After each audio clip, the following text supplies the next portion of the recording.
Hello আপা, কেমন আছেন? হ্যাঁ, আমি ভালো আছি। এই আপা বললেন না, এখন এই যে দুপুরের নামাজ পড়ে উঠলাম আর কি, এখন এই যে ইফতারি প্রসেসিং শুরু করব।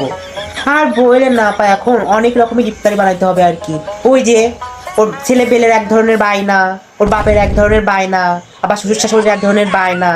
এই মনে করেন প্রতিদিন আমাদের 20-30 পদের ইফতারির আইটেম বানাইতে হয় আফা। বোঝেনি তো, বড় লোকস বলে কথা আফা। কেন আপা, আপনার ইফতারিতে কি করেন? ইফতারিতে কি খান? ভাত? ও মাই গড! ভাত কিভাবে খান? ও আচ্ছা আচ্ছা, সরি সরি, আমার তো মনে থাকে না, আপনাদের মতো গরিব বস্তিরাই তো ইফতারিতে ভাত খায়। হ্যাঁ, আপনাদের তো গ্রাম্য খ্যাত। হ্যাঁ হ্যাঁ, মনে থাকে না তো আফা, গ্রাম্যর খ্যাতরাই তো মনে করেন ইফতারিতে ভাত খায়। আমরা আবার আফা ওইগুলো মানে ইফতারিতে এই ভাত ভাত খাইতে পারি না।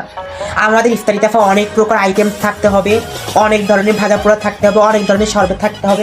নাই তো আফা আমাদের ইফতারি হয় না মতো। আমাদের ইফতারি মানে লাক্সারিয়াস একটা ব্যাপার স্যাপার আফা। আচ্ছা আপা, তো ভালো থাকেন আফা। ওকে আফা, আল্লাহ হাফেজ। বিটিকে দিচ্ছি জ্বালা ধরাইয়া, এখন বুঝবে আমার সাথে পাঙ্গা নিতে আসে না ইফতারি নিয়ে।